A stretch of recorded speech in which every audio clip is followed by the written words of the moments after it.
Work and life, they've got options for you. You can even earn credit for experience you already have or for the work you're doing now, saving time and money. Start customizing your future today at lakeland.edu/ESPN. Lakeland University. Experience it your way. Homer for Window Nation. It's October, and if you've got old windows, that means you're back to dealing with chilly air seeping into your home. Eliminate annoying drafts once and for all with Window Nation in Milwaukee. This month, buy 2 windows, get 2 for free, plus pay nothing for 2 years. With the holidays coming up, it's a big deal, and they can do it so quickly. Don't miss out on free windows and 0 payments for 2 years with Window Nation, proud partner of the Milwaukee Brewers. Visit windownation.com before October 31st to get started. Is back pain slowing you down? When it comes to spine care, you need specialized expertise. At the OAW Spine Center, their orthopedic care specialists provide the highest level of care for everything from herniated discs to spinal fusion. They start with the most conservative, non-surgical treatments like physical therapy and injections. If surgery is needed, minimally invasive procedures at the OAW Spine Center will get you back on your feet faster. With a focus on treating the source of the problem, they take a comprehensive, active approach to spine health, getting you back to the life you love. The OAW Spine Center. There is a difference. Visit OAWspinecenter.com. That's OAWspinecenter.com.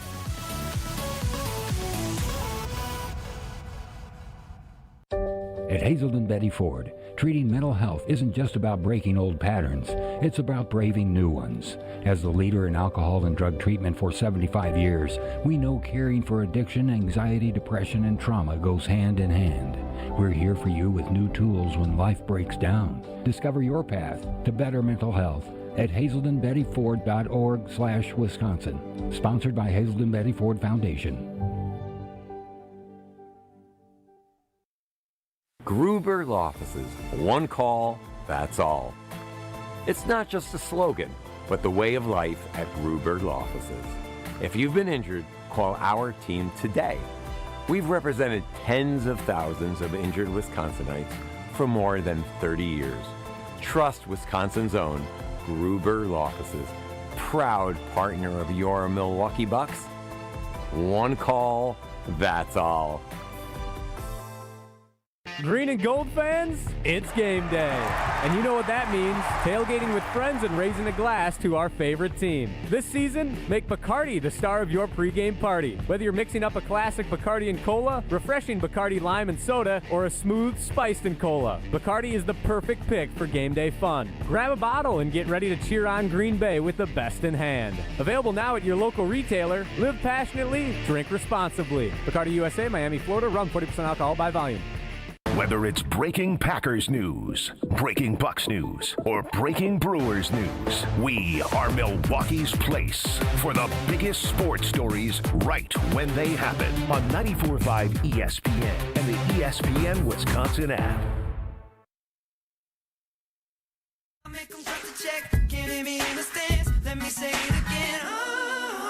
Sign is out at Mizorowski. 1-2 pitch. Check swing, he went around, strike 3. Mizorowski strikes out Dansby Swanson to retire the Cubs in the second inning. This is Sunday Karma on ESPN Wisconsin and the ESPN Wisconsin app. And that was when it got going. Jacob Mizorowski pitched the second through the fifth inning. 4 innings, no walks. The important number, just surrendered the 1 home run en route to his second victory of the series. The Brewers' third victory of the series. Brewers win 3-1. Brewers win the series 3-2. Historic win that goes down forever in Brewers history. This goes down forever in Brewers history. Now, right now, you look at the odds.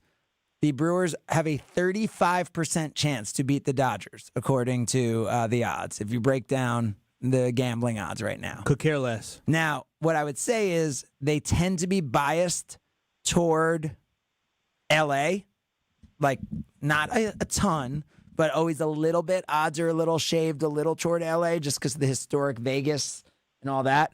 But What that means is there is a big chance for the Brewers to get it done. And they got it done in front of this guy's favorite player of all time, who threw out the first pitch last night. Of course, we're talking about Paul Molitor, and we're talking about Jason Wilde. Good morning, Jason.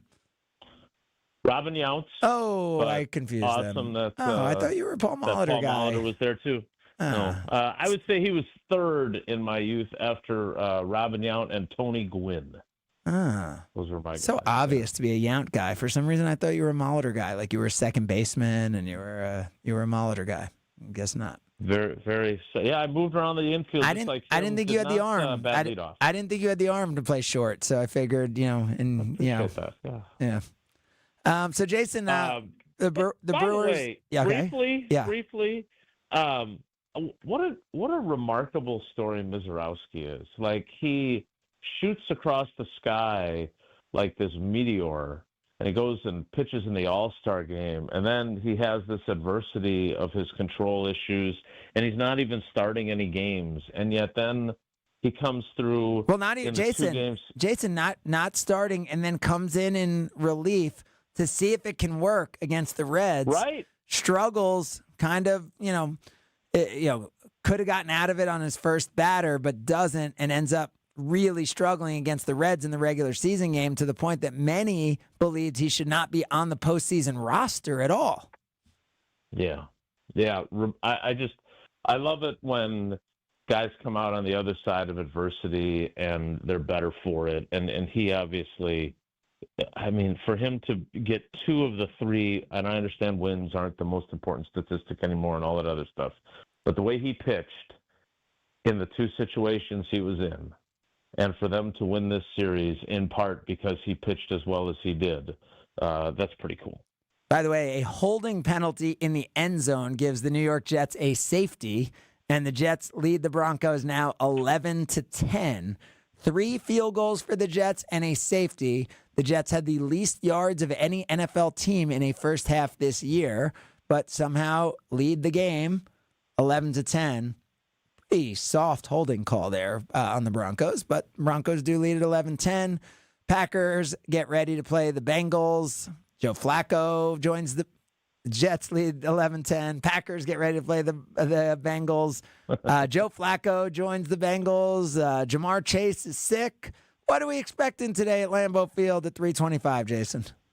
Well, I would say this. Whenever the Packers and the Bengals get together, that old saying about throwing out the records, the saying now is something weird's going to happen. Kaush and I were talking about this week. There was the game where Antoine Odom had 5 sacks in a game out of nowhere. I mean, it wasn't like he was. By the way, was there a game that Vonnie Holliday against the Bengals had a ton of sacks back in the day, or is that? Yeah, Vonnie had his against the Bills. Good memory. The Bills. Okay. Yeah, he had a 5-sack game as well. But there was that crazy game where all the field goals got missed also, right? Like, a few years back. That. Oh my gosh, I was Mason Crosby in that game. I was going crazy. But the Bengals missed them too. Yeah. Yeah, Evan McPherson also missed a bunch of kicks. And then my personal favorite was when this was when I was still traveling, when they were in Cincinnati and the Packers are mired. I think that was 05. I have to check my stats. But they're mired in this disappointing season, and they have a chance to go down and win the game at the end. And they're in the red zone, and Brett Favre drops back to throw. And they're I'll never forget this, in the press box, they're at the left end of the field. And I see out of the corner of my eye a fan running onto the field from the right side. And no one sees him coming. He runs the length of the field, and he comes up behind Favre, and he plucks the ball just after Favre has gotten the snap. He's back in the pocket. They blow the play dead because the officials see this guy coming. Favre doesn't. Nobody, Tausch is blocking and everybody else. And the guy comes up behind Favre and plucks the ball out of his hand and then starts running like a crazy man to midfield with the ball. And it was incredible because the Packers were in position. They scored a touchdown to take the lead, and they end up losing that game. But it was. By the way, that reminded me of last night that when somehow Sal Frelick stole a base while the pitcher never even threw a pitch. Right, we're all watching him run, And I'm like looking at the Cubs fans and like, don't say anything. Don't tell them he's running. And like literally the pitcher never turns to see. Like, I mean, that wasn't his job was to get out. He just needed one out at that moment. So he was like, and they said he's allowed 24 or 25 straight stolen bases. But you'd think someone would yell like going, and he would see and just step off the rubber and throw to second base. But like the fact that nobody like was able to communicate with the pitcher to know that Sal Frelick was stealing second base, that was wild. It was. It was totally wild. So Jason, what should we expect today? Yeah, I would. This is the opportunity that I think we've talked about, but we talked about it with the game against the Cowboys too, and only half of it happened. This is their chance to kind of get right after the last 2 weeks. I think the defense, talking with guys throughout the week, like they're legitimately embarrassed that they played as poorly as they did for the last like drive of the second quarter, and then the quick change after the fumble by Love when the Packers shouldn't have been so aggressive. Suddenly they give up 2 touchdowns at the end of the half, then they give up 3 more touchdowns. They were embarrassed by their performance. So we'll see what Joe Flacco can do when he's got even a sick Jamar Chase and T. Higgins at his disposal as opposed to what he had in Cleveland. But I think you'd love this to be, as a Packers fan, kind of a walk in the park game, right? Where they win handily and it's not ever in doubt. I just don't know if the way they've played of late, we can assume that that'll be the case. You can certainly hope that'll be the case, but I'm not 100% sure that's going to be the case, especially, again, just the fact that weird stuff happens every time they play these guys. So the Cowboys have the number 1 offense in the NFL from a yard standpoint. Mm-hmm. I think we all thought that when no CeeDee Lamb, like that wasn't a top 5 offense. And is the defense looking at it that way, or are they just looking at it like we're embarrassed? Like it's not like the Cowboys are that good. We just were bad. I think they're looking at it more the second way. Now, it's worth pointing out that, I thought the Cowboys played pretty well offensively in that Philly game. And that was before Philly started, or at least before the issues that Philly has started to affect their results. And so that was with CeeDee Lamb. Right, I agree. But Dak Prescott was fantastic in that tie. I mean, he really was. Like they neutralized Micah Parsons, even though Micah Parsons had like 8 pressures, because they were only pressures, not sacks, because he was so good about getting the ball out. He played a really, really good game. Jason, can I ask you a quick question about that? Yeah. So why didn't they send more pressure in the sense of, instead of just rushing 4, why didn't they try to blitz Edgerrin Cooper a little bit more? I think he only rushed 2 or 3 times in that game, and Quay Walker maybe was 2 or 3 times. Why did they send more pressure? Try to get the ball. I didn't ask Jeff Hafley that.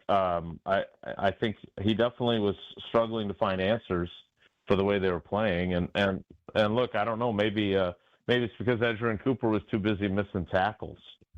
Like he did not have a good game. Which, again, this is what happens with young players. Occasionally, even ones as good as Edgerrin Cooper have a game where you're kind of like, well, where'd that come from? I thought he was past that type of game, but. They did not tackle well in that game at all. I think they were charged with 8 missed tackles, and they probably deserved even more. So, the question is, do you chalk that up to, okay, just it was one of those days, or do you look at it and go, okay, there's a lot of things we can really learn from it? And I think they took the latter approach. But, again, I'm really fascinated by this, and it was obviously a very significant talking point all week long. But the Joe Flacco thing, and if you remember, in 2011, the Packers played the Broncos early in the year, and their quarterback was Kyle Orton. And then late in the year, they're 13-0. They go to Kansas City to play the Chiefs, and the Chiefs quarterback is Kyle Orton.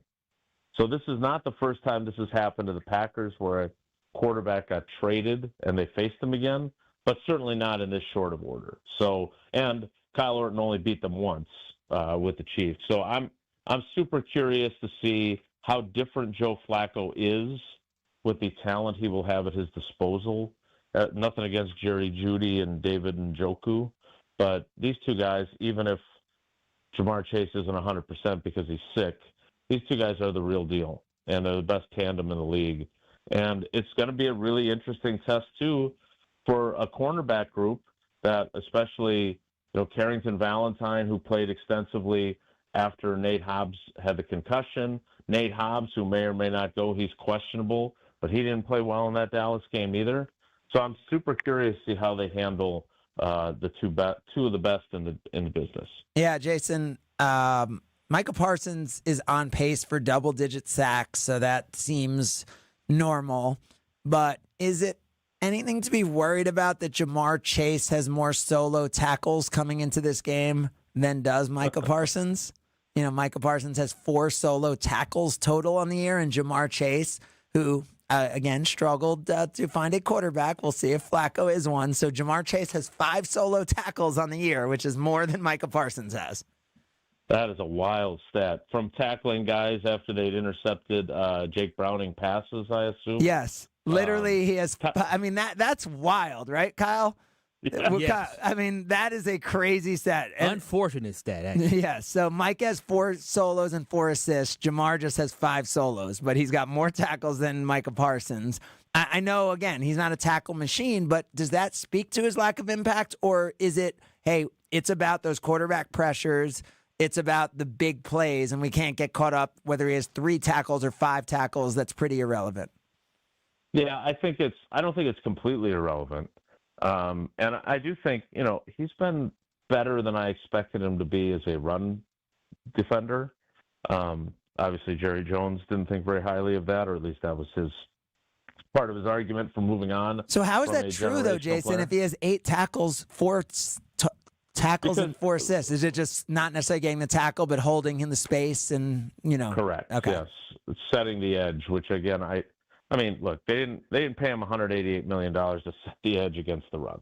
They paid him to get after the quarterback. I get that. But there are plays where the quarterback doesn't throw it, and you have to do, kind of the dirty work job. And I always thought one of the things that, and I've been critical of Rashawn Gary at times during his career, and I would say one of the things that he's really improved at and cares more about has been his play against the run. Now, he and Lucas Van Ness were total non-factors in the game in Dallas. And to me, that is where the Micah Parsons effect matters, is that if he is going to draw double teams and still generate 8 pressures, the guys that are getting the one-on-one matchups, we talked again with Jeff Hafley about this week, those guys have to get home and have to get pressure more often.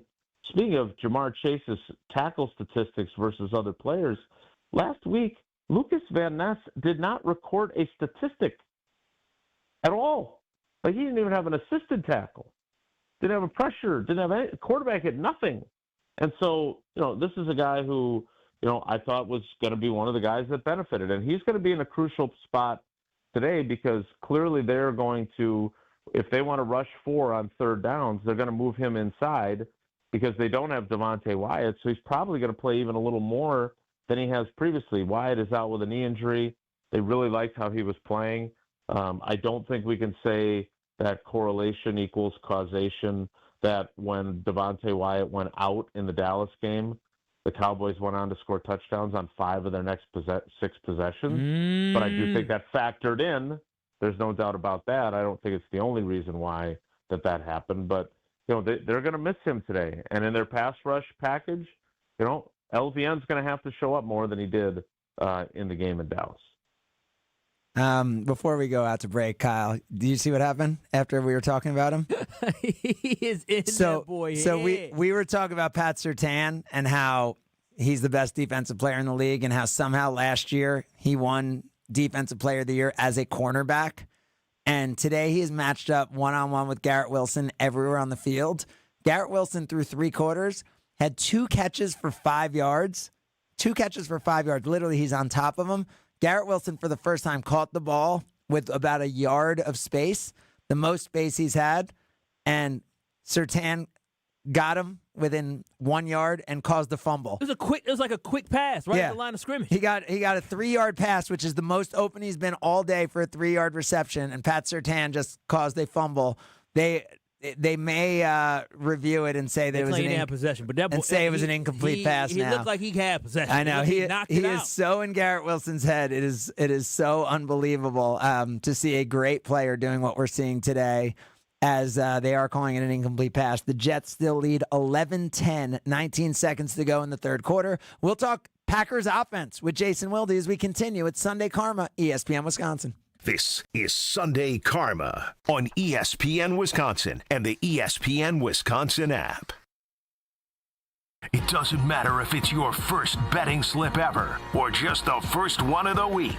We've got your Potawatomi sportsbook picks covered. Tune in Wednesdays to the Weekly Wager with Josh DiMaggio and Ben Brust. Greasy Ben Brust, just whichever way the wind's blowing. I have bad posture. I don't have a great backbone, Joshy. The Weekly Wager, Wednesday nights at 6, right here on 94.5 ESPN, the ESPN Wisconsin app, and ESPN Milwaukee's YouTube channel.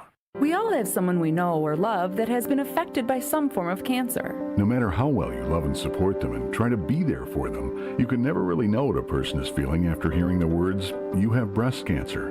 Only another person that has been through this experience can really understand what it feels like. ABCD, After Breast Cancer Diagnosis, is a Milwaukee-based organization known around the world. When someone calls ABCD, they are matched with a mentor who is a breast cancer survivor of similar age and has the same type of breast cancer who can provide hope when people need it the most. Kessler's is excited to announce that we've designed 3 new Hope pendants to honor breast cancer patients, survivors, thrivers, and caregivers. 100% of the net proceeds, along with an additional donation from Kessler's, will support ABCD when you purchase the symbol of hope. You can find a link with more information about ABCD, along with all 3 modern designs starting at just $75 in sterling silver and $598 in gold, online at KesslersDiamonds.com. Dave Spano from Annex Wealth Management.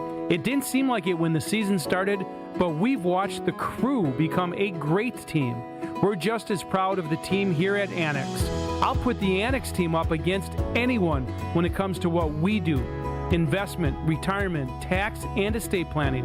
If that's what you're looking for, let's talk soon. AnnexWealth.com. Click the Get Started button. In the meantime, let's enjoy championship baseball in Milwaukee. Whoa! What are these? Screamin' Sicilian loaded breadsticks. Available in 2 great flavors, cheesy garlic or pepperoni. Both delicious. Screamin' Sicilian doesn't play around. They're fully loaded breadsticks that come in their own bakeable tray. Dang! Woo! These are next level. Are they the main course? Nah, just the appetizer. Find Screamin' Sicilian loaded breadsticks in your local grocer's freezer section. Screamin' Sicilian loaded breadsticks. Bring the party, bring the flavor. For your fellow fanatics and your #1 fans. For your game day compatriots and your everyday companions. For your personal cheerleaders and your personal heroes. For the reasons you smile, get covered with dental and vision insurance from Delta Dental of Wisconsin and Delta Vision. Learn more at deltadentalwi.com today. Hey, it's your friend John McGivern. In a world full of chaos, I'm grateful for a health plan that has my back. Network Health is so reliable and trustworthy, they always put me and over 126,000 members first. It's just what they do and what they've always done for over 41 years. Call 833-7-NETWORK today. HMO and POS plans underwritten by Network Health Plan. Compensation has been provided for using this endorsement of Network Health. Escape to Lake Lawn Resort in Delavan, Wisconsin, where everything is better at the lake. Dive into endless outdoor activities, including boating, fishing, and paddleboarding on the serene Delavan Lake. Tee off at the lakeside Majestic Oaks Golf Course, or unwind in the award-winning Calidora Spa. Enjoy gourmet meals at 1878 on the lake, casual bites at the Lookout Bar and Eatery, and sweet treats at the Isle of Capri Cafe. Explore Delavan Lake's stunning shores and historic landmarks from the comfort of their 76-foot cruise boat, the Lake Lawn Queen. Book your stay today at LakeLawnResort.com. Hey, it's Rich Eisen. Tune into the Rich Eisen Show weekdays from 12 to 2 right here on 94.5 ESPN. You're listening to ESPN Milwaukee on 94.5 ESPN and the ESPN Wisconsin app. Okay, here we go. Yeah, I'm afraid, like I'm scared as a dog, but I've got a new song. Yeah. pitch. Shanna drive out to left. It is back. Happ at the track at the wall. Bye-bye baseball. Long live Andrew Vaughn. The Brewers take a 2-1 lead here in the fourth. More Sunday Karma coming up on ESPN Wisconsin and the ESPN Wisconsin app.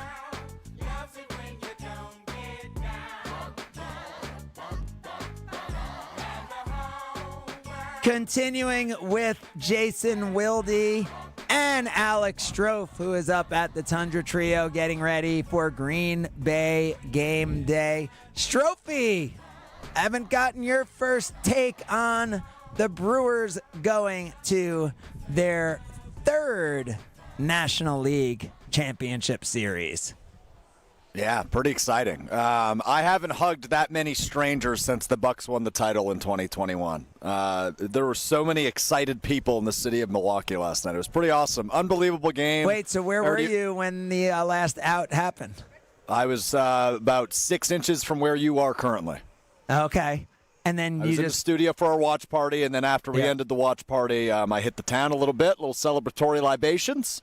And was it that feeling, like just like random people hugging each other at bars? Yes. No, I legitimately was hugged by several strangers, unwillingly. But hey, you know what? It was celebratory. Everybody had a smile on their face, so it was all good. But yeah. Wait, so, Jason, let's get the prediction before he tells us. So, Jason, do you think that's just like random dudes hugging at a bar? Or, Jason, do you think it's like, oh, my God, that's Alex Strofe. I want to hug Alex Strofe. Like, do you think, Jason, what's your prediction there?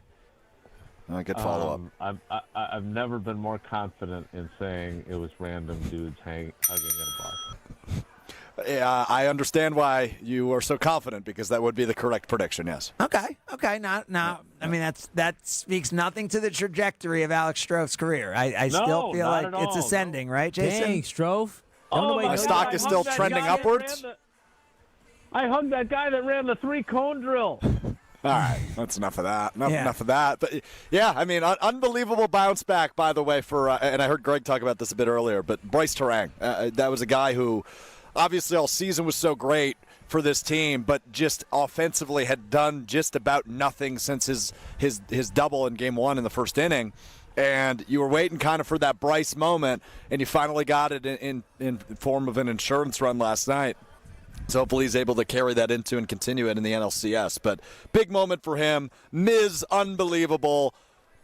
Chad Patrick, unbelievable. There's just so many ridiculous stories about this team, and the magic carpet ride continues on Monday. Did anyone hear Pedro Martinez's talking about the Brewers after the game? I saw his tweets, but I didn't hear him. He said, "Watch out, LA, watch out." Yeah, so Pedro was saying, he's like, and he has said this all year, he's like, there's certain teams that I just look at, and I'm like, I would have trouble with that team because they all can hit and they all just scrap. He's like, I would have trouble with that team. So everyone's saying this is David versus Goliath, and he's like, don't count the Brewers out against anybody. And Pedro Martinez is obviously a brilliant baseball mind and one of the best pitchers in the history of the game. So that was pretty exciting to hear. So speaking of tough to stop, let's talk about that Packers offense, Jason, who did put up a lot of points against the Cowboys. They didn't get into the end zone on that last drive. What do we expect to see from them today, and who's healthy and who's not? Yeah, the big question is obviously going to be who on their offensive line is going to be available. And it sounds like all three of the guys that are listed as questionable for the game are going to play. At left tackle, Rasheed Walker has a quadriceps injury. At left guard, we know Aaron Banks has been in and out of the lineup with a groin injury, and then obviously the Zach Tom saga with that oblique. All three of those guys listed as questionable. The hope is that all three of them will play. I think all three of them feel like they will play, but at the same time, you know, Strofe and I have been surprised before, 90 minutes before kickoff during Green Bay game day, when someone is or is not active. I think back to that day, Strofe, when Zach Tom was active in Cleveland, and we were both like, what? And then we were right, and he was wrong, as he went out after one play of crashing into Myles Garrett.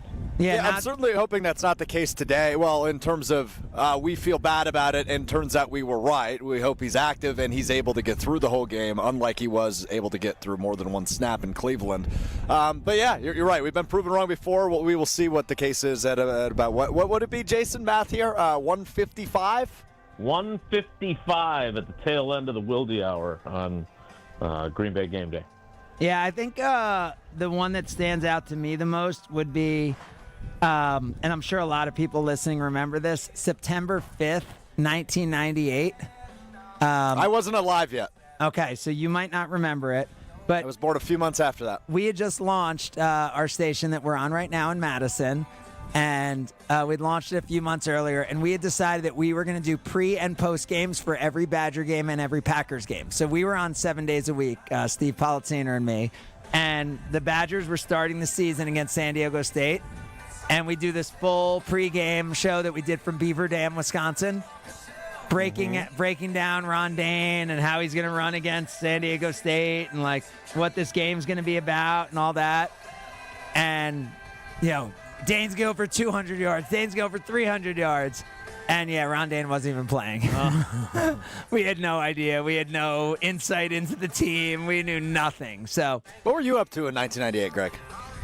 1998, I would have been 9 years old. So what is that, third grade, fourth grade? Yeah, something like that. Mr. White's class in fourth grade. Scalzo's here, by the way.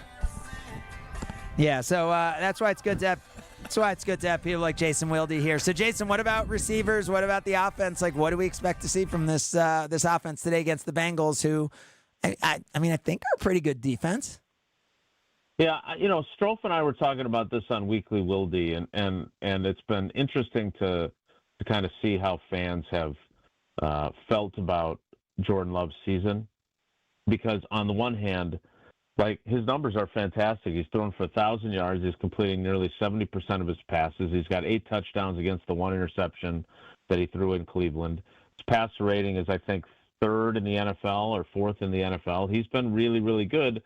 But then on the flip side, there's basically 3 moments in critical situations that his head coach is culpable for as well, but that he didn't make plays or made mistakes. The interception in Cleveland, that is a mistake that he has taken ownership of, although you can also argue that Matt LaFleur should have just run the ball into the line of scrimmage, and if you get the first down, great, and otherwise you punt, and Joe Flacco and that offense isn't going to come and score a touchdown and tie the game.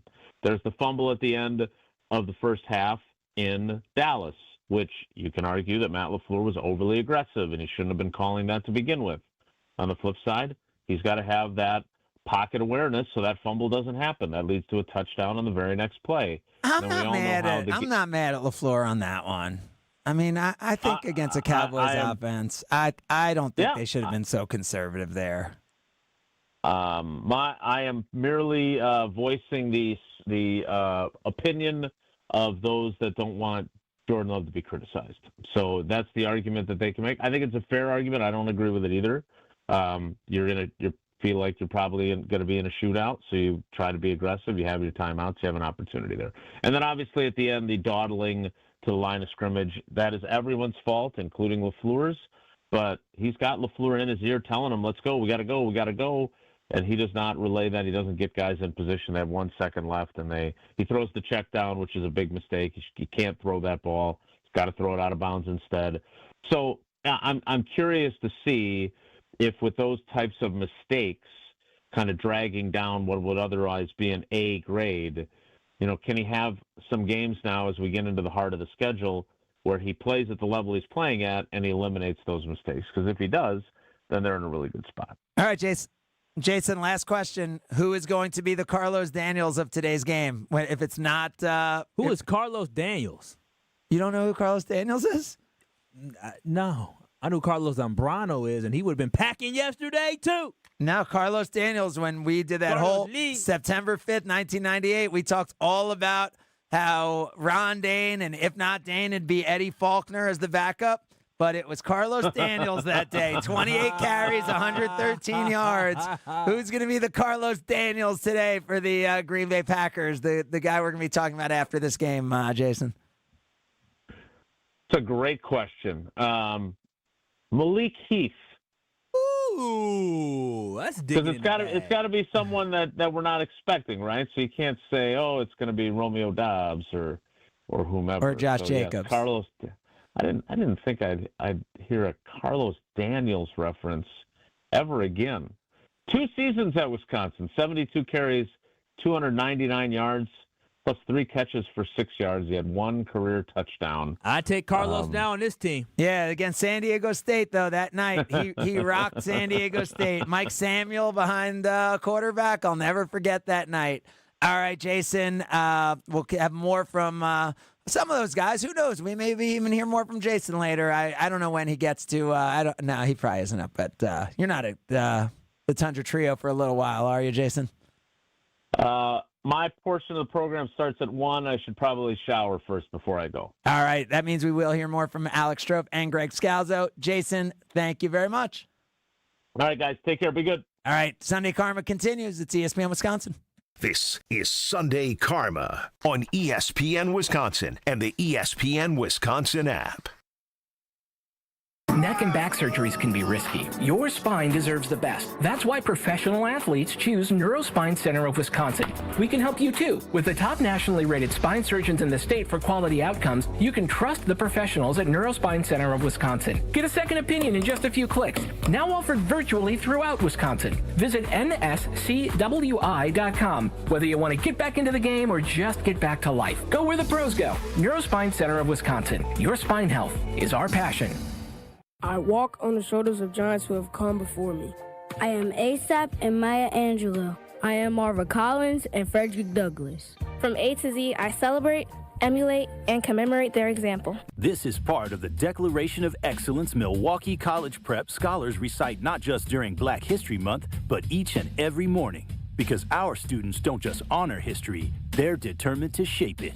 Enroll your scholar for the 2025-26 school year at MilwaukeeCollegePrep.com. Looking to heat up a career in HVAC? Dick & Trough Heating and Cooling in Milwaukee is now hiring HVAC installers and service technicians. Family owned and operated, Dick & Trough offers competitive wages, a 401k match, health insurance benefits, and a winning, positive team culture that sets them apart. This is more than a job. It's a chance to grow with a company that truly values its people. Apply now to become their newest team member at dickandtrough.com. Dick & Trough Heating and Cooling. Come see the difference. Apply at dickandtrough.com. Homer here from ESPN Milwaukee. What makes living at Three Pillars so special? Let's hear from my friend Dave. The campus is beautiful.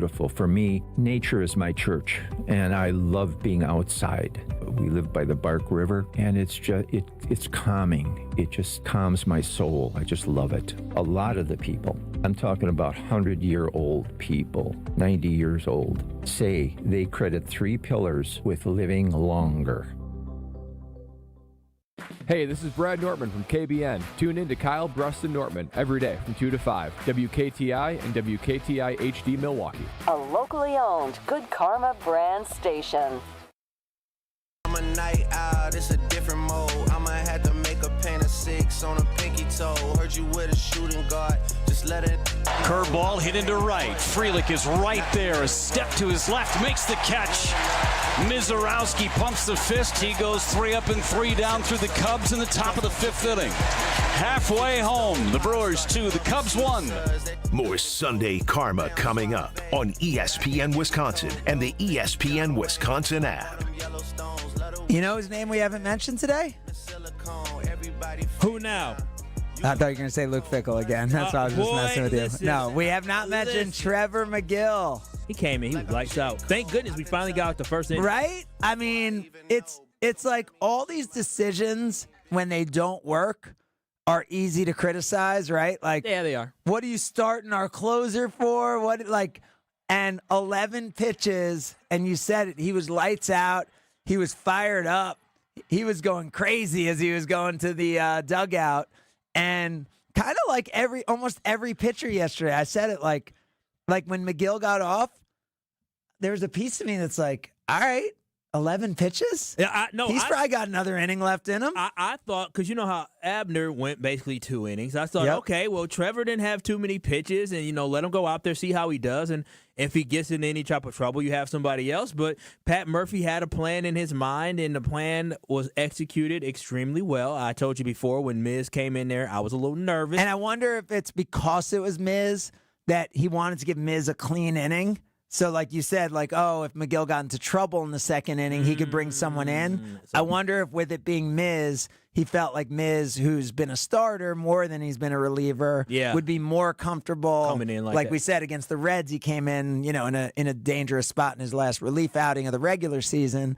So maybe that probably played into it, or maybe it was like, hey, McGill's a 1 inning guy, no matter what, even if it's 6 pitches, we're only giving him 1 inning. And I think, and it was 11. It was 11. I would say more so McGill being a 1 inning guy would probably be the reason why he probably brought him in at that point, and that was just part of the plan. But I tell you, I was on pins and needles last night watching that game. I mean, I was quiet, then I was loud, then I was clapping, then I was jumping, then I was It was a stressful game, but as the game went on and you saw the pitching just being lights out for the Milwaukee Brewers and them getting out of jams, it was fun. I mean, that was one of the more fun baseball games that I got to watch. And then talking about Bryce Terang with the heroics, a guy who, like you and Greg talked about it during the first hour, he struggled. Bryce was lost, especially in Chicago. He was lost in Chicago, and so yesterday he still was scuffling. And then in the first inning, or was it his fly out to left? One of those flyouts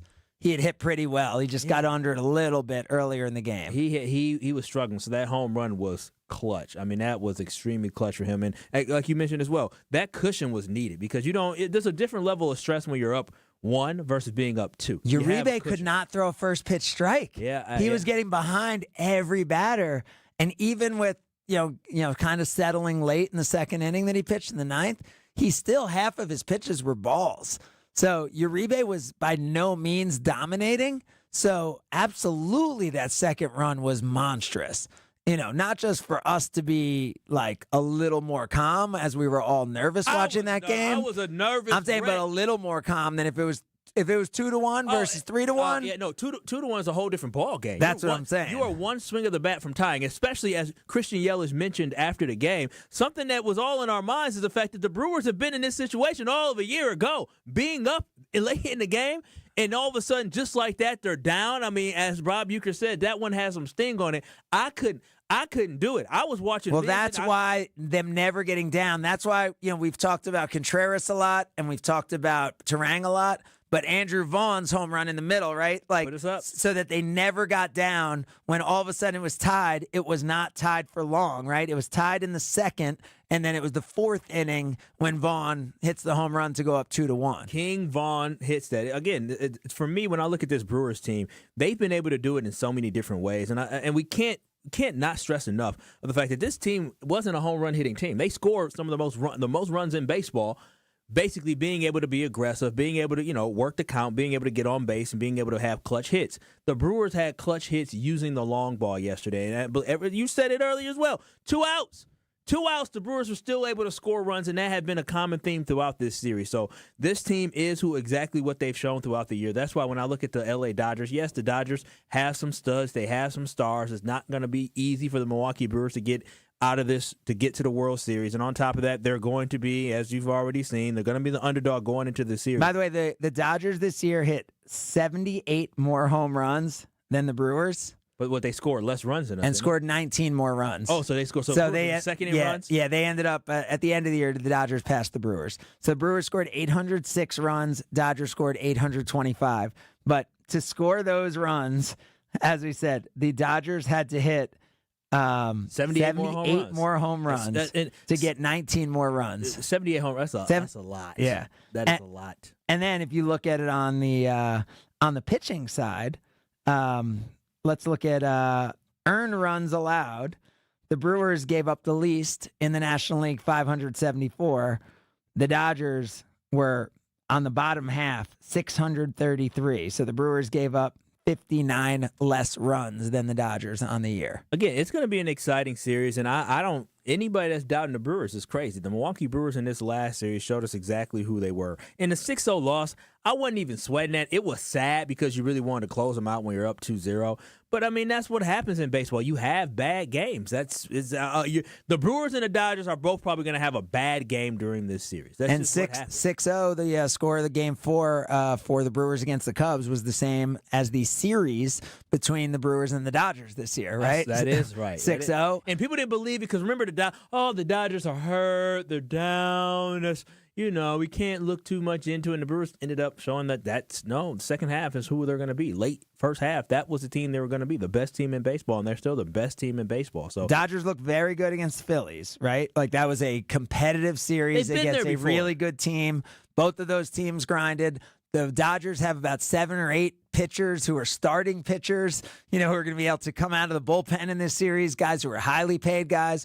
But I think what we know is that the Brewers also have a very, very deep pitching staff, right? I mean, we saw about half of them in this series. We're going to need to see a bunch of the other half, right? Like, I don't think you're going to be able to rely. No, 7-game series, you got to get to 4. If this game goes deep, right? If this series goes deep, I think we're going to have to see a lot more arms than we saw in the high leverage situations, right? Unless you're getting 7 innings out of starting pitchers, right? Which in the playoffs, you need a guy to be absolutely lights out. But based off our starting pitchers, Quinn Priester, Jose Quintana will be the other guys that are starters. I just don't expect it. You said maybe Mizorowski, he ain't going 7 innings, right? Freddie's the only one, so you're going to have to rely heavily on this bullpen to get you to the finish line.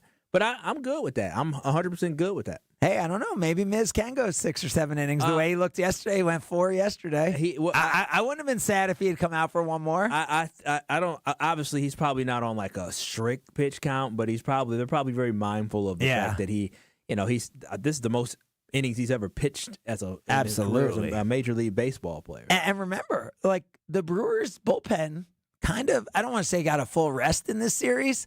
But they're not overworked coming out of this series, I don't think, right? Like if you look at, how they had to go, obviously Uribe pitched 2 innings, which is a little out of norm, but he pitched 3 total innings in this series. Yeah, right? Even Chad Patrick, even though he had 4 appearances in this, he had 2 games where he had less than an inning that he pitched. He pitched only for 1 batter in game 4. So I mean, I'm not. Yeah, Miz is the guy who was used the most because Freddie, in his second game, ended up, not throwing as many pitches. And in his first game, they were up so big that he didn't have to throw 100 pitches. So I do think that is an advantage that as much as the Brewers went 5, so you would think, they're the more tired team. They're the more, kind of beat up team.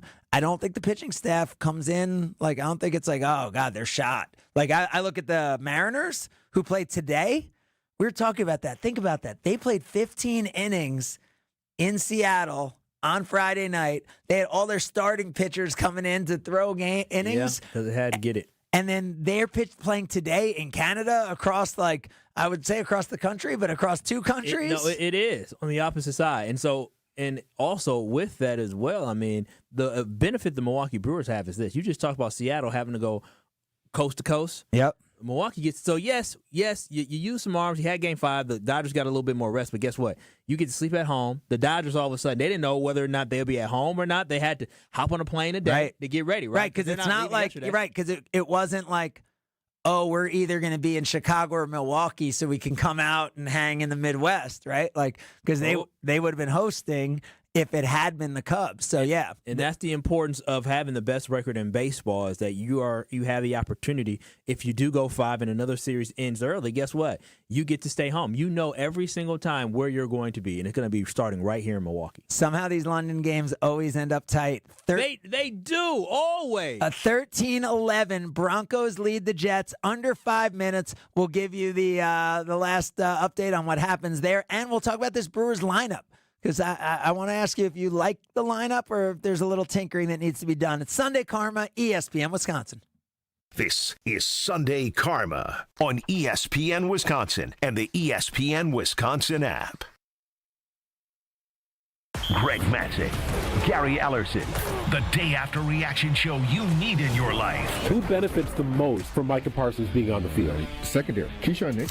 It's Potawatomi Sportsbook Football Mondays with Greg and Gary. If you're a quarterback, you've got to get the football out of your hands before you really want to do it. I mean, everybody's getting their wealth with this, but to me, I think it's really the guys in the secondary. Live from the Potawatomi Sportsbook Studios from 6 to 8 p.m. every Monday on 94.5 ESPN. The dance of sunlight on water. Shimmering, sparkling, beautiful, hypnotic.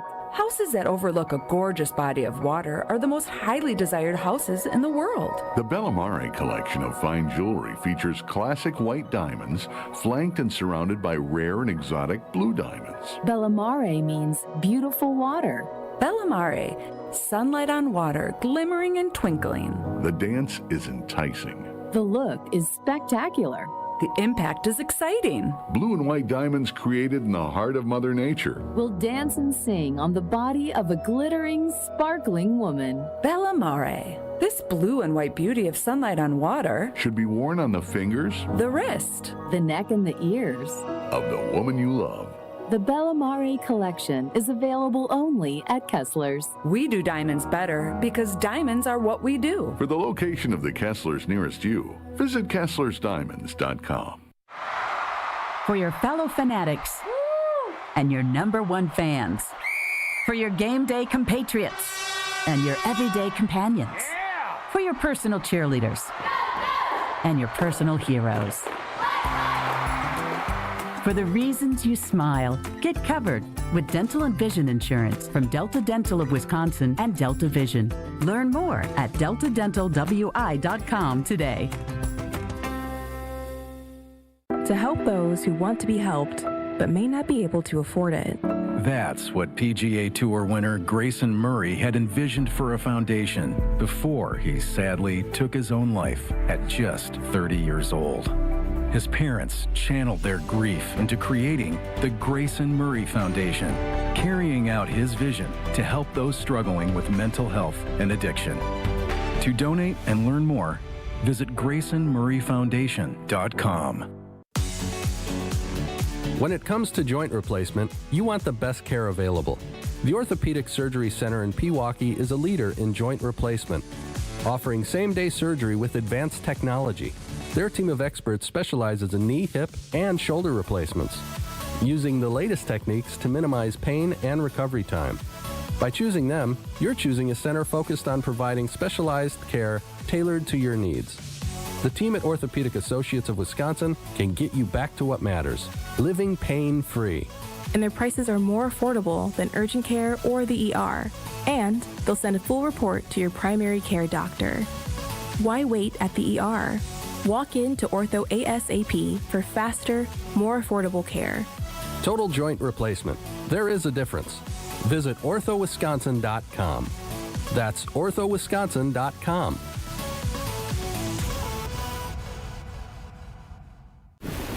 When severe weather hits and the power goes out, do you have a plan? For reliable power and peace of mind, propane can do that. It only takes about 10 seconds for a propane-powered generator to restore power to your home. So no matter what Mother Nature has in store, you know you're prepared. Learn more at WIPGA.org. This message is sponsored by your local propane provider and the Wisconsin Propane Education and Research Council. We don't just cover the green and gold. We cover the green and gold. Your home for Green Bay football talk on 94.5 ESPN, ESPN Milwaukee's YouTube channel, and the ESPN Wisconsin app.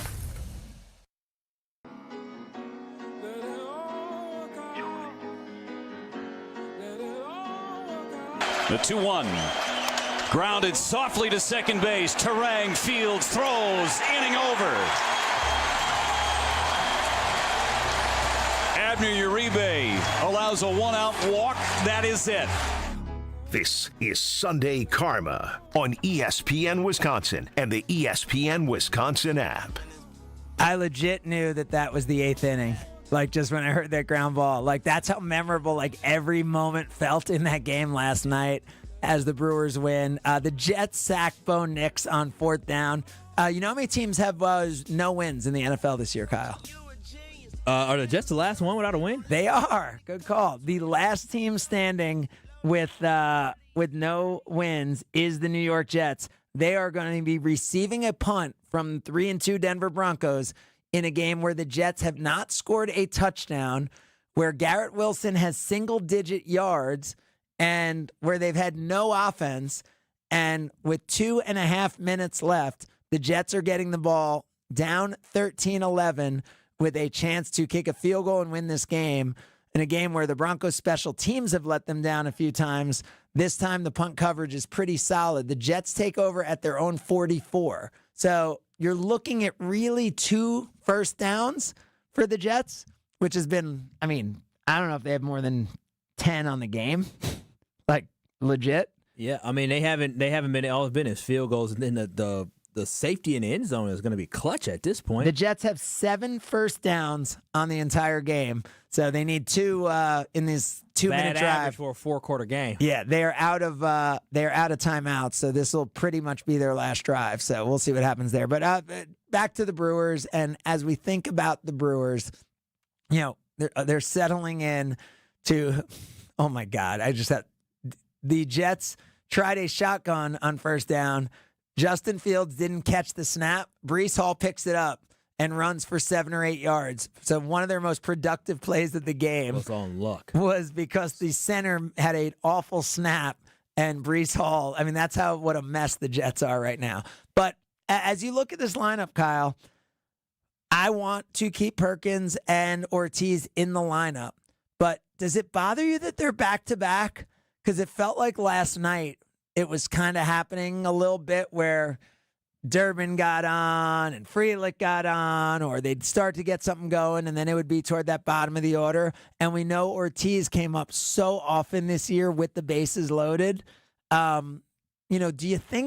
Do you like the way the lineup's built, or do you feel like you need to split up Perkins and Ortiz in some way? Where else would you put them at? You can't put them with the meat of the order. You can't put them at the top of the order because you don't want them early striking out or not getting on base. You stash your guys at the bottom of the order. That's what you do. So you're saying you don't. Unless you have somebody who can turn over, you want your 9 hitter to be somebody who can be like another leadoff hitter. I was thinking more. I kind of like Ortiz in that 9. I was just thinking, does it make sense? And maybe it doesn't because it just gets him less at bats. Like, does it make sense to put either Durbin or Frelick 6th and the other one 8th? You know what I mean? So just like it doesn't. So like you have the guys spread out a little bit more in the order. Yeah, that's what I was just thinking about. Yeah, I get it. I get what you're saying. And Durbin came up big yesterday. Durbin was huge. Yeah, he came up big yesterday. By the way, 2 for 2.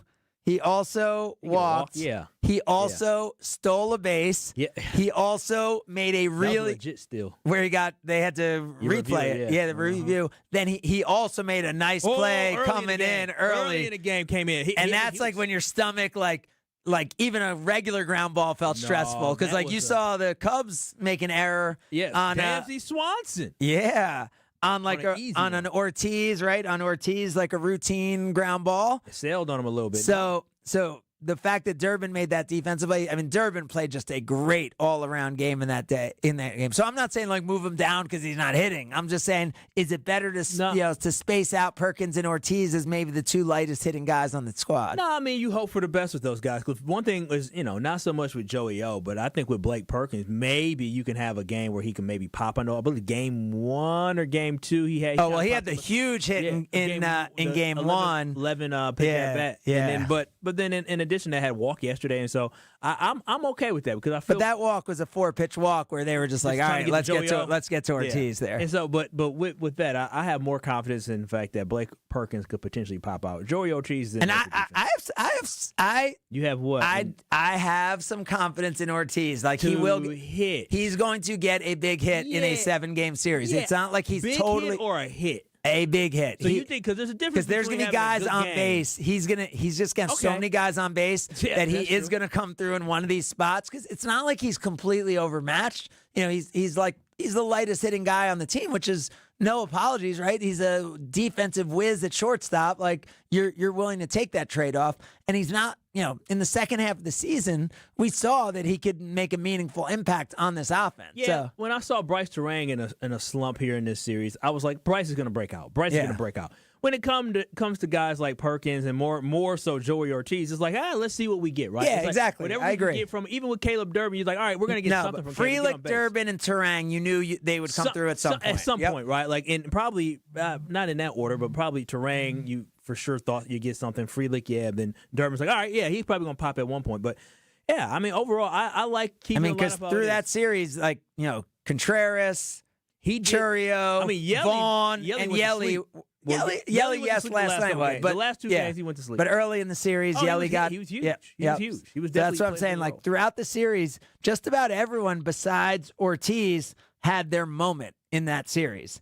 And incredibly, the Brewers advance. And we are going to be talking about not just like for the next day, because we're going to move on to talk about the Brewers and the Dodgers, and we'll even do that as this show continues. But we're going to be talking about that Brewers-Cubs game for a long time to come. Years from now, just like Carlos Daniels' great opening game win in 1998 against the... Don't disrespect. But the significance of this game is that in the first time in franchise history, both these teams matched up in the playoffs. But then having Craig Counsell, the former manager, the hometown kid, coming back here. And don't also understand that Craig Counsell did something that he wasn't able to do. We all talked about, the Brewers couldn't get out the first round since 2018. Well, the manager, or part of that, was Craig Counsell. So he was able to get his new team out of the first round. So, again, it would have been tough to have Craig Counsell and our hated Chicago Cubs, our rivals, come into AmFam Field like that they like to call Wrigley North and disrespect us and come out with a victory. That would have been a tough pill to swallow. So I think the good guys won on this time, with the Milwaukee Brewers being the good guys. The above-average Joes, as Pat Murphy calls them. And speaking of Pat Murphy, Craig, listen. And real quick, when you talked about the resources, the Chicago Cubs had the 10th highest salary at $196 million. And the Brewers 23rd at $115 million. So almost double the salary. We never had a $199 million salary. And by the way, the Dodgers over $320 million. They said in I won't say property taxes. They said in luxury tax the Dodgers pay a whole bunch of money that's close to the Brewers' salary. Yeah. So, and that, by the way, I think that $320 million for the Dodgers compared to the $110 is paying zero. Like, they pay Shohei Ohtani like $1 million. Well, you know what I mean? That's not even counting. How is that even legal? Well, they're deferring it till later. Yeah, but how is that legal? I don't know, but I'm saying that doesn't even count. Like the salary they have cap, three times the salary of the Brewers without even counting a guy who makes $50 million a year. By the way, Garrett Wilson unable to hold on. He just got popped. He didn't even get hit that hard. Unable to hold on to a ball that would have given the Jets a first down. He's been doing a lot of laying on the ground. It is now 4th and 8 with 1:14 to go. Pick six, interception. For the Jets. They need are they going to try to kick? They're not going to try to kick a field goal from here. They're showing where are they they're at? showing the kicker. They are not. They're at the 44-yard line. Nick Folk, I don't think, has a 61-yarder in him. So the Jets are going to go for it on 4th and 8 against the best pass rush in the NFL. The Denver Broncos have been all over them all day. And it is a sack as we expected. So the New York Jets will remain the only team in the NFL without a victory. They will go down to 0-6, the Denver Broncos, in maybe the most interesting division, or the best division. Well, you thought that until the Chargers started losing. Well, but I guess interesting, right? Because the Chiefs, And the Chiefs aren't the Chiefs like we thought they were. I mean, especially after the loss to the Jags. I mean, listen, at the end of the year, the Chiefs still are going to be in it. They're going to be part of that conversation, but it's anybody's division, and the Broncos are good, the Chargers are good, and the Chiefs are the Chiefs. So are we staying with that the NFC North is the best division? I would say the NFC North is the best division because the worst team in the division, the Chicago Bears, are 2-2, but they should have lost the Raiders. But at the end of the day, they are 2-2. So you're talking about a division that has the look like the Vikings may be finding themselves a little bit. You have the Green Bay Packers, who we know are good. You have the Detroit Lions, who look like probably the most consistent team in the NFL for sure after the Eagles debacle.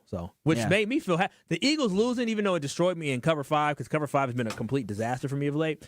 But the Eagles losing to the Giants should give Packers fans a lot of hope in the sense of there's no team in the NFL this year that is a front runner. Like, there's no team you can sit and say, oh, yeah, this team is by far the best team. This is great for the Packers. Whoever's playing the best football late is going to be a team that makes a run. I think there's only one team you could say that about in the NFL this year. The Lions? Yes, and the Packers smoked them. That's what I'm saying. Yeah, right? Like the only team that for the last 4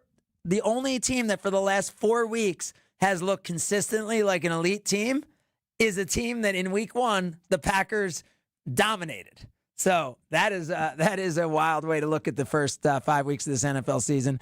We will talk more about the Milwaukee Brewers. Before that, though, we'll talk about Gruber Law Offices. One call, that's all. I was at the Brewers game last night, and I saw the Gruber Law Offices T-shirt toss. And when David's face gets on the screen, everybody cheers, and everybody knows David Gruber because they're part of this community. That's what it's about. It's about helping people in this community, and it's about relationships that have been built for decades. Those relationships aren't because there's a billboard up or there's a TV commercial. It's because of helping people. It's about being involved in all the philanthropy. It's about all the community activities. It's about all the sporting events. That's what Gruber Law Offices is. Tens of thousands of clients helped. National recognition, local ownership, and it's why if you or a loved one is ever injured, it's one call. That's all with Gruber Law Offices. You're listening to Sunday Karma on ESPN Wisconsin and the ESPN Wisconsin app. Milwaukee College Prep, redefining what's educationally possible so more children can pursue their dream. Join me, Craig Karmazin, and Milwaukee College Prep Thursday, October 23rd at Venue 3 at the 3rd Street Market Hall, and take a stand in closing the opportunity gap for Milwaukee scholars. Your support means quality education is accessible to over 2,000 scholars in Milwaukee. Enjoy food, drinks, and a chance to learn more. Purchase tickets at 2025 takeastand.givesmart.com. That's 2025 takeastand.givesmart.com. For over 40 years, the Boucher Automotive Group is proud to have served Wisconsin with dedication and heart, one customer at a time. But we knew we could do even more.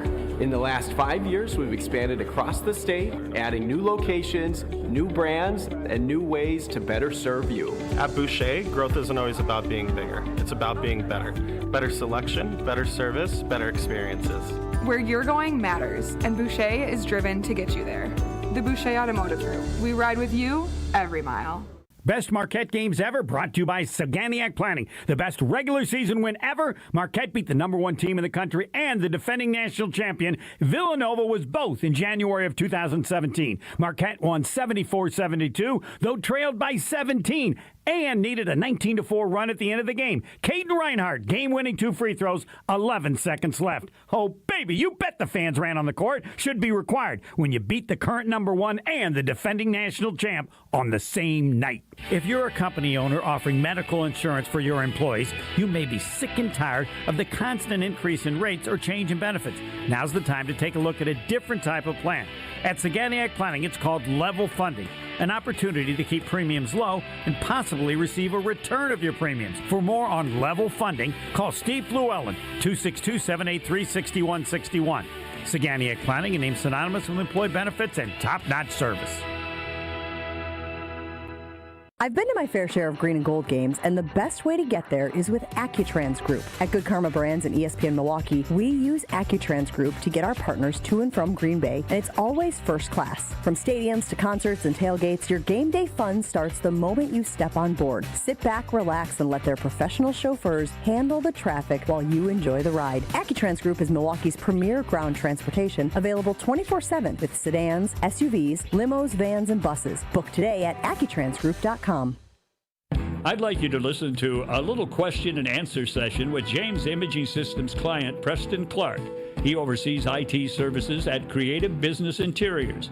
Preston, why James? I do feel like that we are partnered, again, as opposed to being sold to. James Imaging Systems, your local business technology partner. If I need service, they're here almost within 4 hours every time. I've never had an issue where I'm like, where is that guy? That works for you and the business, right, Preston? Yeah, exactly. I don't have to worry about it. Plus, there's IT-driven workflow automation, security enhancements, and digital transformation from James Imaging Systems. I've got information that I can then go to my superiors with and say, hey, here's how we can save a little bit of money. And then I kind of look like the hero, too. Want to be the hero in your office? Call 262-781-7700 or visit jamesimaging.com. James Imaging Systems, your local business technology partner. Your neighbors are talking. Did you see their siding? Yikes. That drafty window? It's basically air conditioning. From nature.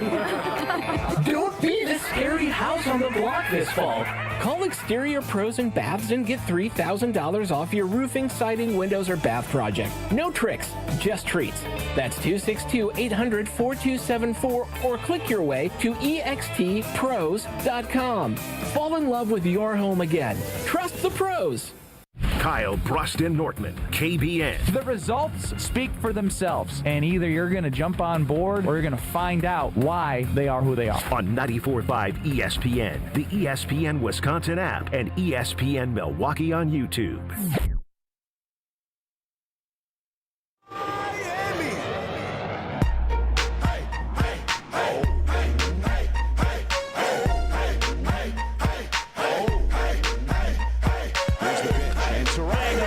Center. Crow Armstrong's back at the track. It is gone. Bryce Terang, an October moment, gives the Brewers insurance here in the seventh. 3-1 Milwaukee. Terang has sent this place into a frenzy. This is Sunday Karma on ESPN Wisconsin and the ESPN Wisconsin app.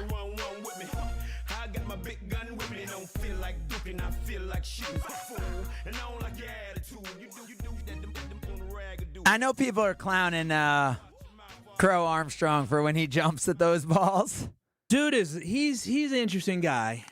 When he jumps at the balls that are like 30 feet out of the stadium, and he still jumps and bumps into the wall and knocks himself out. Like, it's kind of comical, but yeah. He made a nice. I got a what? You got to appreciate the way he plays the game, and he made a nice diving catch coming in. He did not have a great offensive. Wait.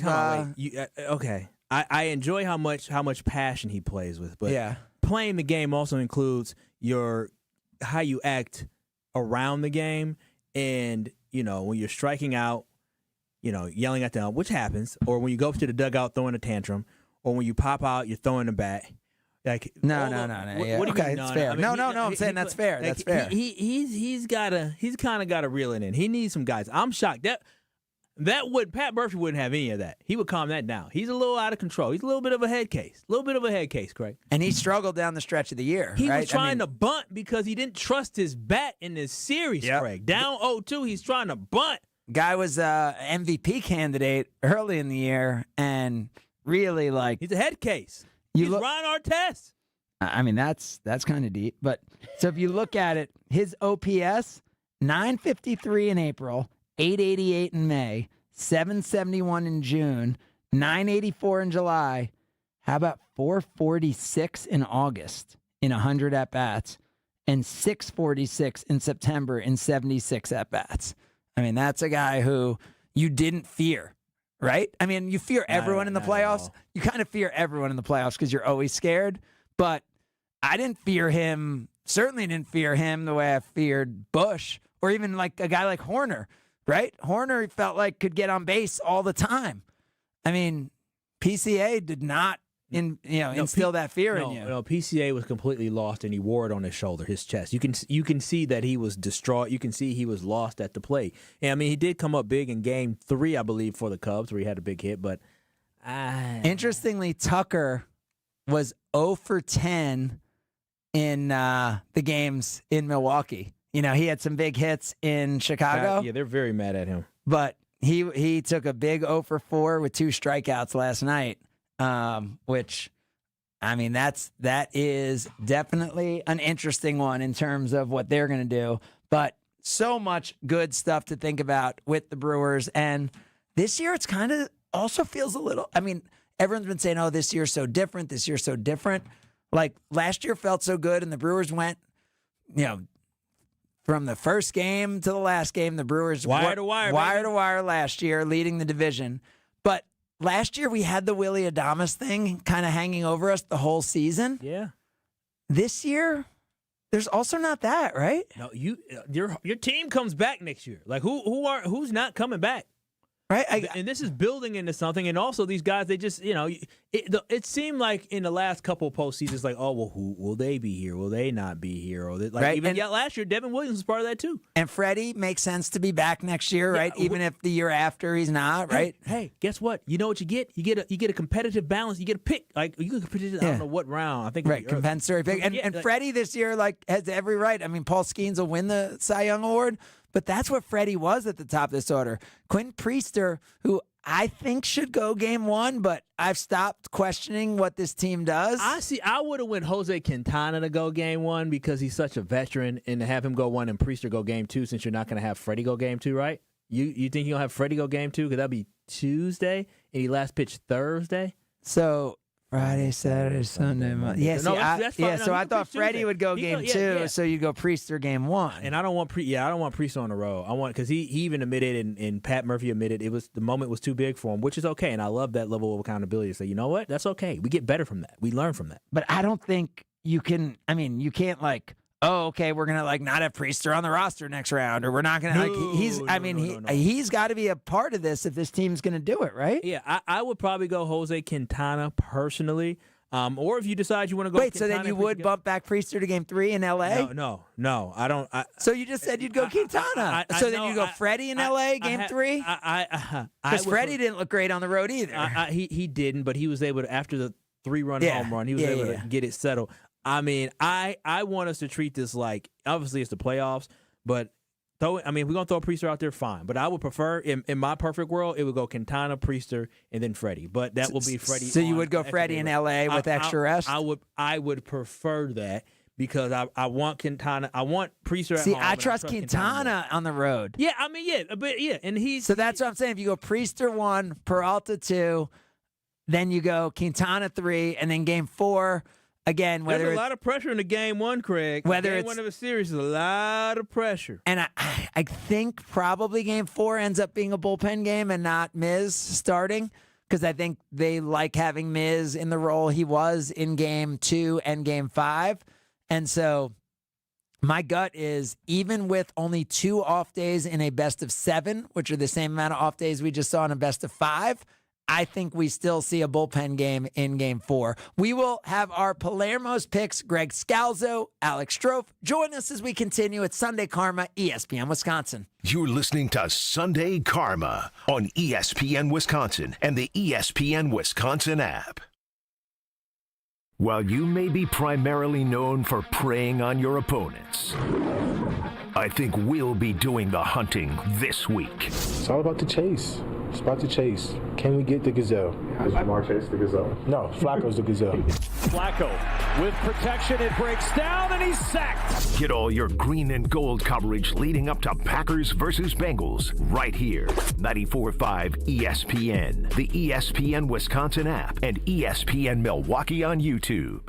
Hi, it's Jason Wilde from Wilde & Tausch, inviting you to join me July 5th on a journey through the lovely landscapes of England, Scotland, and Wales with Colette. We'll take in the charm of the countryside and the history of the great cities. Imagine standing before Big Ben in London, then later gazing out from Edinburgh Castle. So rich in history, it feels like you're stepping back in time. Along the way, we'll explore the storybook villages of Chester and Shakespeare's Stratford-upon-Avon, places where every street seems to whisper a piece of history. And how about a scenic train ride through the rolling green hills that lead us right into the medieval city of York? It's all part of this incredible journey. From iconic landmarks to to cozy villages, from bustling city streets to peaceful countryside views, you'll experience the very best of Britain's history, culture, and beauty, and create memories that last a lifetime. To learn more about this amazing adventure, text TRAVEL to 800-990-3776 or visit ESPNMilwaukeeTravel.com for full details. For your fellow fanatics and your number one fans.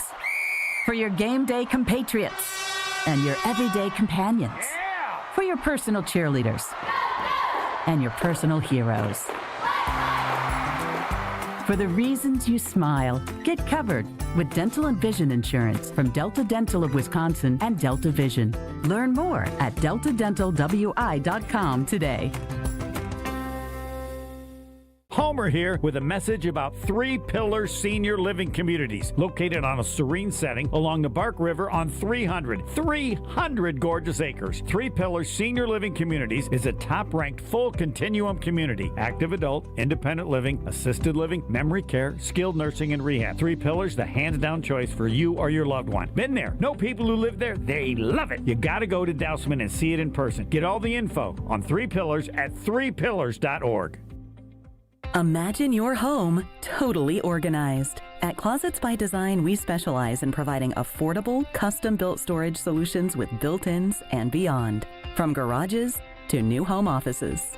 Our experienced designers work within your budget to design a solution fit perfectly to your needs. Get 40% off plus an additional 15% with 18-month financing. Visit closetsbydesign.com or call 1-800-BY-DESIGN to get started. Let's get organized together. Kunis Hope Chevrolet of Milwaukee is having a massive grand opening celebration, and you're invited. 3 days only.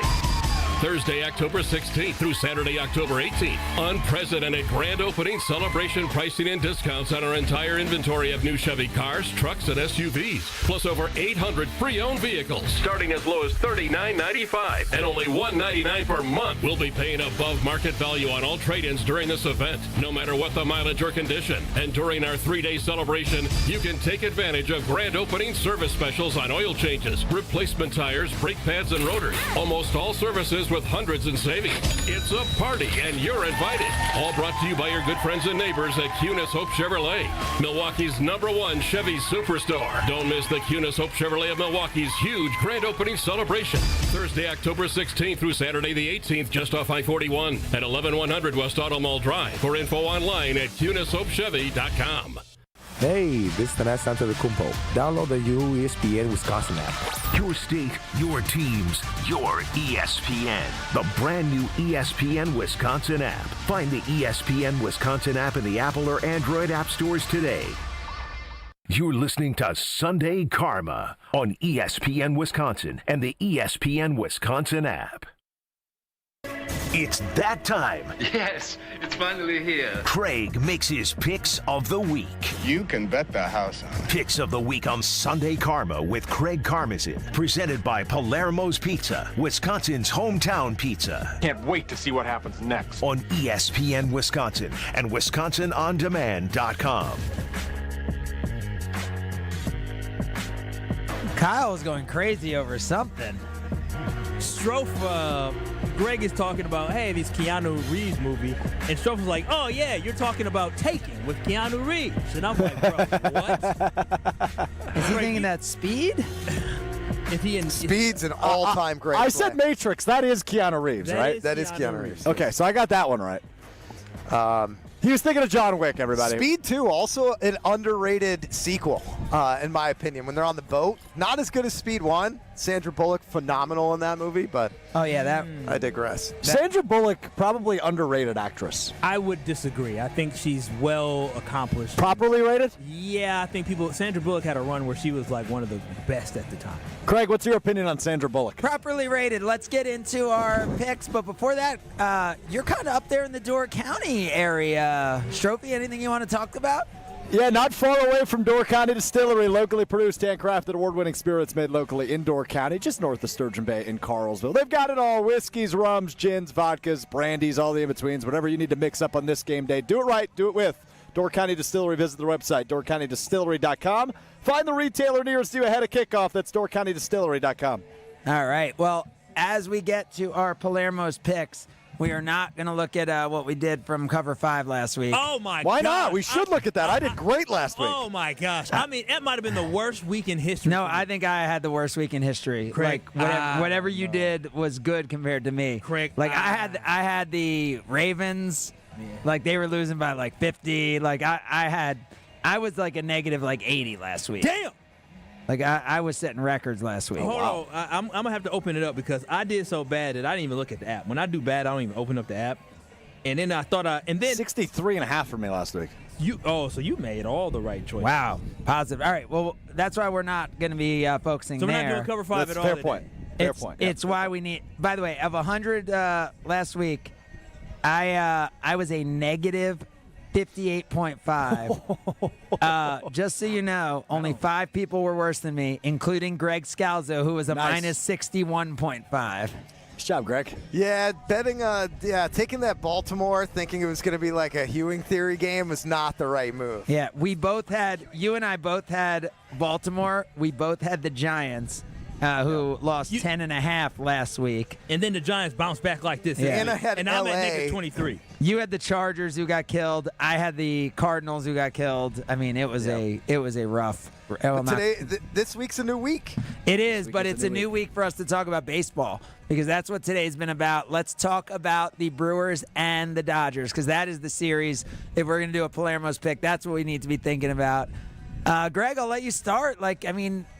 We said it, the odds makers have this at about the Brewers with a 35% chance to win this series. How do you look at it?